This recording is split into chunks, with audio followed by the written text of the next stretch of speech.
Hi, I am here to read the very last chapter of A Last Babylon to you guys today, chapter 13, and I hope you enjoy it.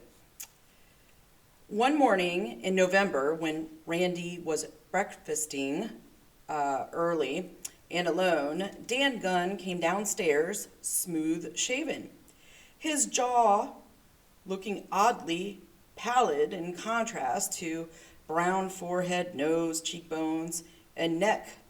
"Good morning," Randy said. "You swore you'd never shave again. Why?" "Well," Dan said lamely, "I had the razor, and it seemed a shame not to use it after Peyton gave it to me. There was the soap, and within the past few weeks, bars of homemade soap had appeared in Marines Park, produced by Mrs. Estes, who had been senior bank teller at the bank, and two former co-workers. Everyone agreed that it would be a prosperous and rewarding business." "The truth, Dan," Randy said. "Helen asked me to do it. She said she was getting tired of trimming it." "Oh, well, that's different. You'd better be home in time for dinner tonight. John Garcia just made another run up to Blue Crab Pool, and he's dropping off a wash tub of crabs here in exchange for 1 quart of lightning." Dan said, "By the way, the 1 quart of lightning, that's the alcohol that they have been producing from Two Tones Still." All right. Dan said, "I'm very fond of Helen. I don't know what I'd do without her." "Why do anything without her?" "Randy, I want to marry her." Randy rose from the table, bowed, and said, "I give you my blessing." "It isn't funny. Marriage is rarely funny. She won't marry me." "Then why did you shave off your beard?" "Damn it, Randy. I love her and she loves me too. She admitted it. She wants to marry me, but she won't. She thinks that there's a chance that Mark is still alive. She's afraid that if we married and then Mark would turn up alive, there would be one of those awful messes we've all heard about or read about, like when men were reported dead in the Philippines or Korea and they turned up after the war in an enemy prison camp, and they came home and found their wives happily married to someone else. Sometimes there were children. It's always a mess." "It's happened," Randy said, "but in this case, I don't think that there's a chance. Want me to talk to her?" Dan rubbed his face where his beard had been. "I feel naked." "No, Randy, thanks. I don't think Helen would want it discussed. Not yet, anyway. She just had this feeling, and I'm afraid she'll have to empty it herself." It was in this month that the first low-flying plane frightened and exhilarated them. At irregular times, planes had been reported before, but always jets flying very high, usually no more than a silver splinter in the sky or a contrail in day, and only sound at night. But in the second week in November, a big 4-engined transport roared over Fort Repose at 1,000 feet. It bore Air Force markings. In Marines Park, everyone screamed and waved. It did not even waggle its wings, but went on, south. Dan Gunn, who was in town, saw it directly overhead. Randy heard and saw it from River Road, and the admiral, who was out on the river in his flagship, was able to observe it through his binoculars. That night, Randy and Lib and Dan and Helen went to Sam Hazard's house to hear his opinions. "I noticed 2 cylinders slung under the wing," he said. "Not extra gas tanks. I think that they might be air traps. I think that they might be taking radiation samples." A week later, the same plane, or one like it, came over again. This time it circled Fort Repose, and a stream of what appeared to be confetti at the distance, fell from its belly and drifted onto the riverbanks and in the town. Randy was in Marines Park at the time discussing an alarm system with officers of the company. Church bells had been used in England during the Second World War, and there were bells in the Catholic and Episcopal churches. It was possible to evolve a code by which his troopers could understand the type and location of the emergency. The plane came over and everyone yelled as before, as if they could hear up there. And then the leaflets fluttered down, and they read, "Do not be alarmed." This leaflet comes from a United States Air Force plane conducting atmospheric surveys of the contaminated zones. At a future date, a more precise survey will be undertaken by helicopters. Should a helicopter land in or near your community, do not interfere with the activities of the personnel on board. Lend them your cooperation if requested. This activity is an essential preliminary to bringing relief to the contaminated zones. In a sense, it was disappointing, but it was something. It was something you could put your hands on. Something you could put your hands on that you could feel that had come from the outside. It was proof that the government of the United States still functioned. It was also useful as toilet paper. Next day, 10 leaflets could buy you an egg and 50 a chicken. It was paper and it was money. So given the fact that we are in in April 2021, I had forgotten about this part in the book about the leaflets being used as toilet paper. And it just makes me think back to, I don't know, a year ago when you would go to the stores and you couldn't find any toilet paper, Lysol wipes, or anything, and people ended up having to become resourceful, maybe not necessarily about toilet paper, but definitely about like other cleaning products and whatnot. Okay, back to the book. In December, the helicopter came. It made a fearful racket, windmilling over Fort Repose at various open spaces, including Marines Park. It hovered low and dropped a long wire from its belly, a small cylinder on the end of the wire actually touching the earth, and it was like a gigantic bug dipping for honey. It came up the Temaquan and circled the Bragg house. The children were down at the dock. Helen and Lib were in the house. Randy was visiting with Sam Hazard. It circled 4 times. The 2 women ran up to the captain's walk. They had the best view. They waved their arms, and then Helen took off her pink apron and waved that. And inside the helicopter, they saw faces, and the pilot opened a window and waved back. Then it went away up the Temaquan. Let's see. Dang it. Oh, sorry. In 5 minutes, Randy, the Admiral, and the children, all out of breath, were at the house, and Helen was weeping. He waved. He waved at us.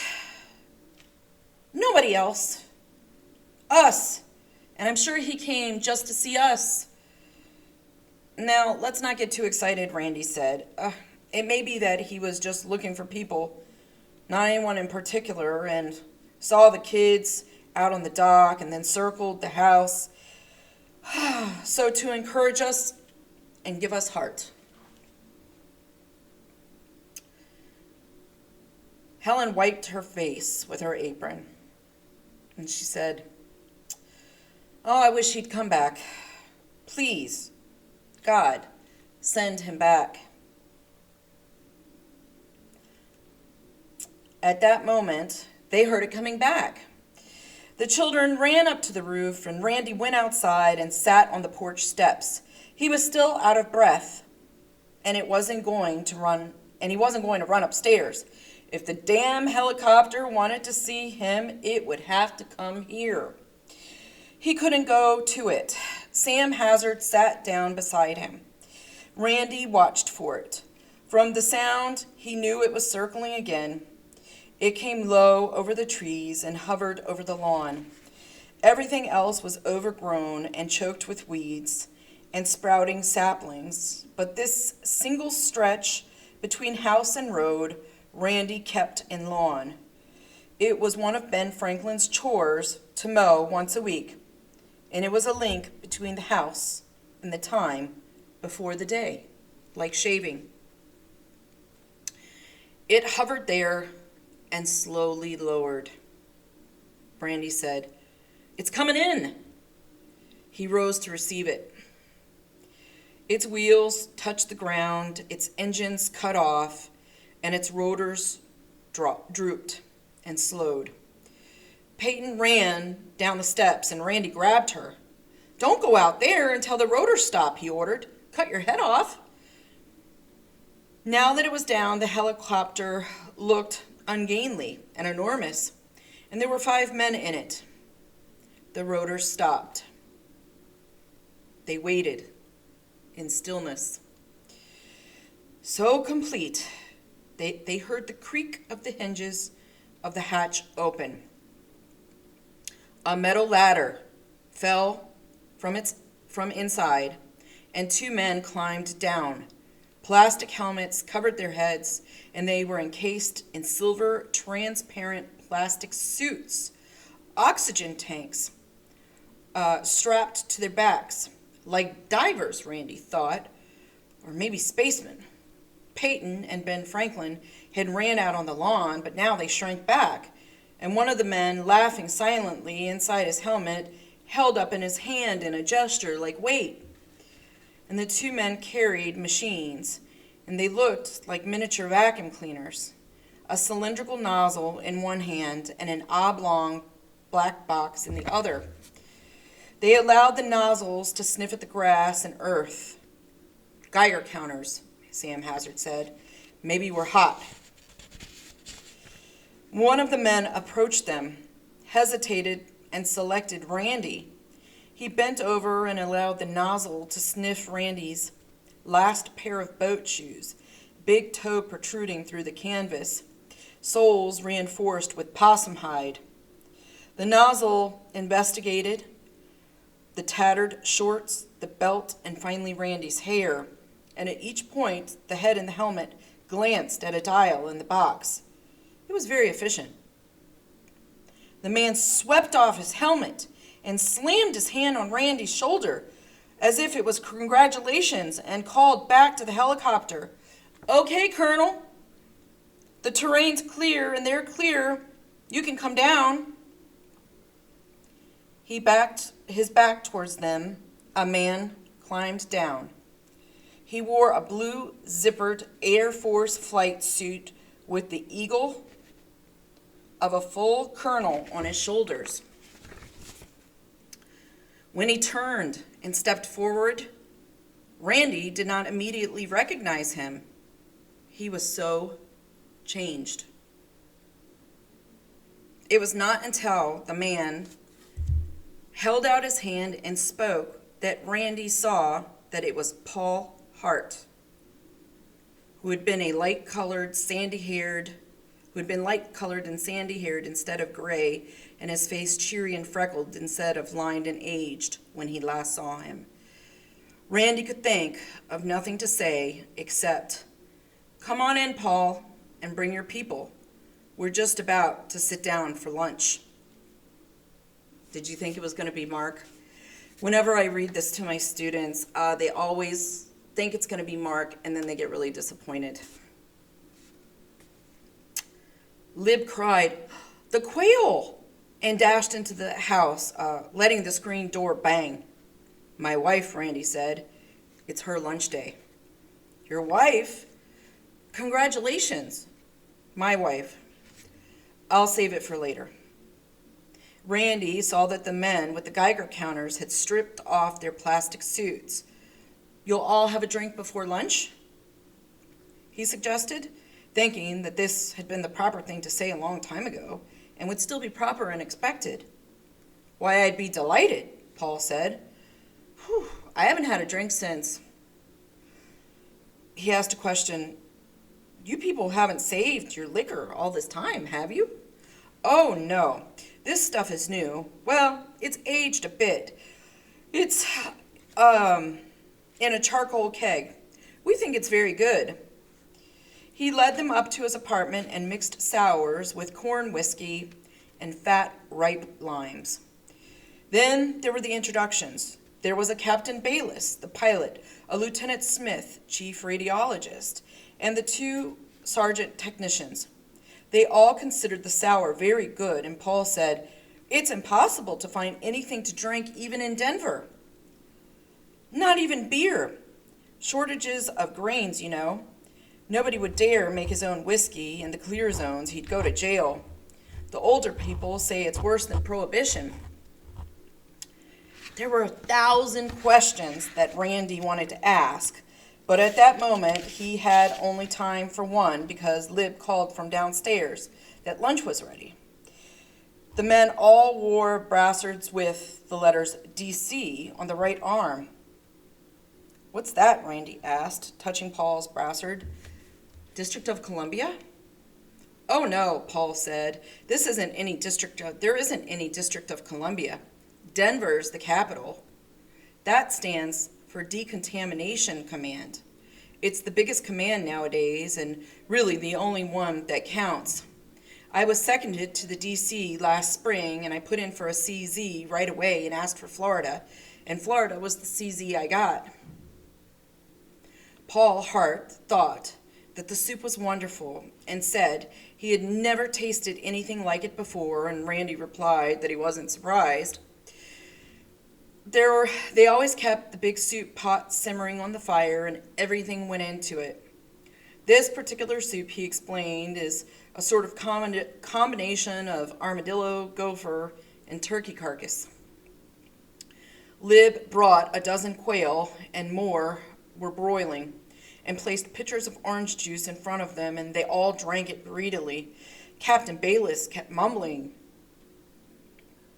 that they were imposing and that there were K rations in the helicopter and that he actually expected to find CZ people all starving because certainly most of them were in other parts of the country, but he also kept on eating.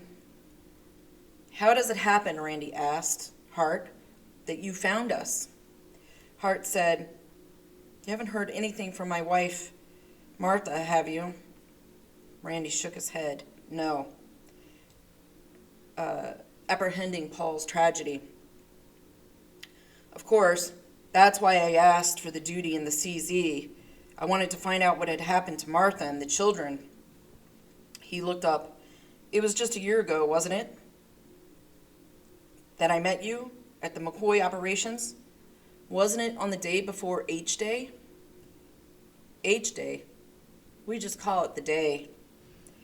Hell Day or Hydrogen Day or the day, it's the same thing." "Yes, that's the last time I saw you. It was also the last day I saw Martha, except to kiss her goodbye the next morning. Post-strike, we went to Kenya in Africa, and when I got back to the country, I learned right away, of course, that McCoy received one. But it wasn't until I flew over Orlando last week that I gave up hope. I suppose you know what happened to Orlando." Randy said, "Oh no, nobody's been that far off." "It's as if no man was ever there. Even the shapes of the lakes have changed, and there are a couple of lakes that weren't there before. Find my wife? I couldn't even tell where my house had stood. I think they may have dropped a 5-megaton missile on McCoy and another on Orlando Municipal. Nothing stands. Everything is burned and still hot. It's the damn C-14 that does it." C-14? Radioactive carbon. Its half-life is more than 5,000 years. That and U-238 and cobalt and strontium is what makes rebuilding impractical in the TD, the totally destroyed cities. You have to start somewhere else, here for instance. Did you know that you are living in the center of the largest clear area in the whole CZ? No, I didn't, but I'm glad to find out. Helen had been waiting tensely to ask the question she must ask, and yet knowing the answer before she asked it.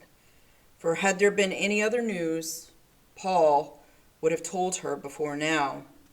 She said, "Paul, nothing about Mark, I suppose?" "I'm sorry, Helen, nothing. There were a few survivors from Omaha, but Mark wasn't one of them.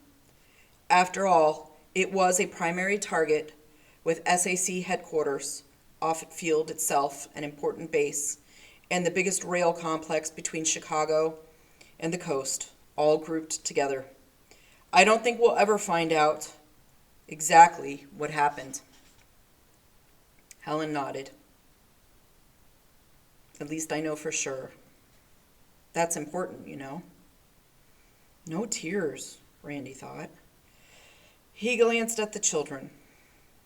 Ben Franklin stood firm, chin out thrust, taut facial muscles constraining his emotions.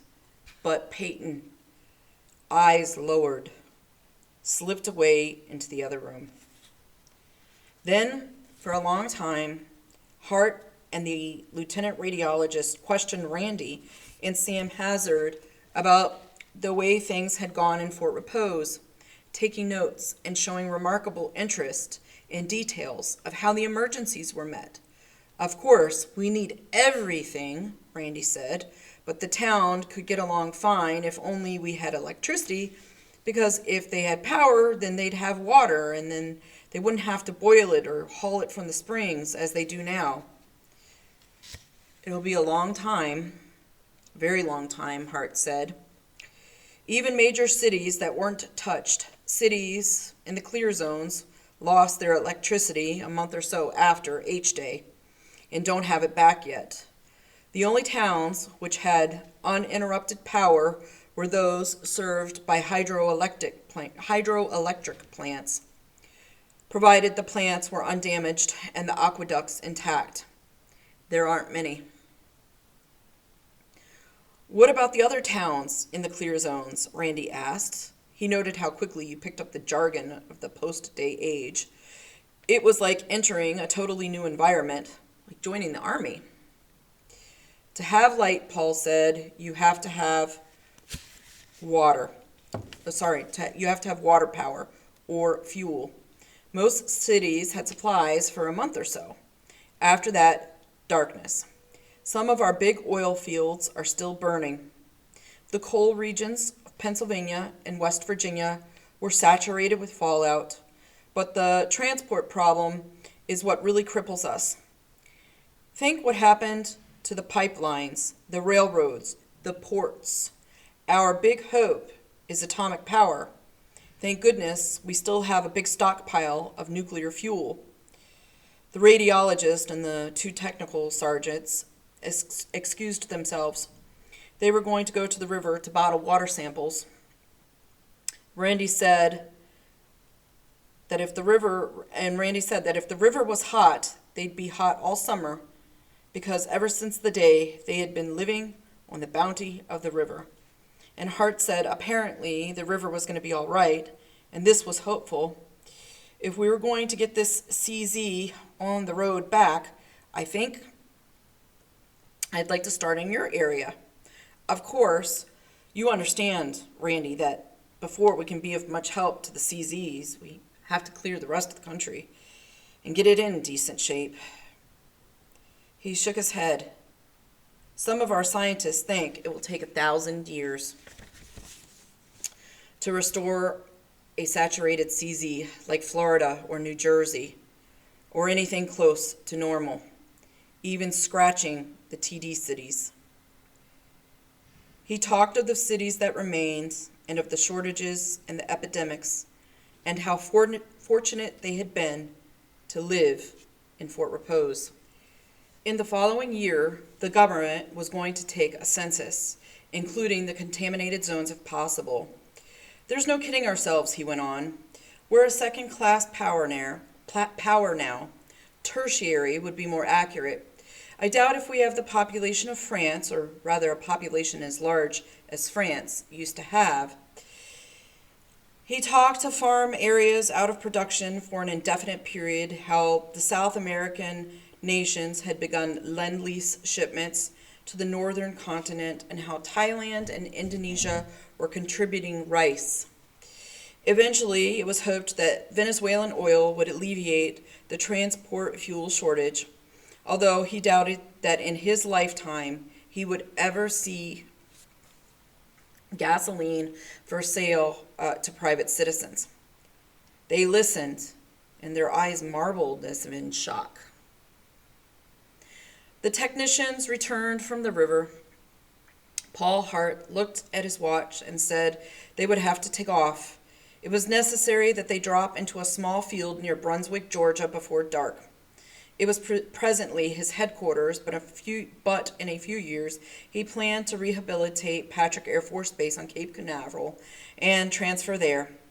The enemy had overlooked Patrick, perhaps deliberately, since it was a test, not an operational base. Perhaps because the missile designed for it had gone elsewhere. They would never know.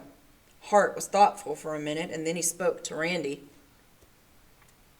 You know, you and all your clear people can come out if you want. Of course, you'll have to do a physical and be officially cleared and processed, but I doubt that you'd have any trouble. I'll be back here in a week. We're short on choppers, but I could bring you out 2 or 3 at a time. This was Randy's town, and these were his people. And he knew he would not leave them. Yet it was not right that he make the decision alone.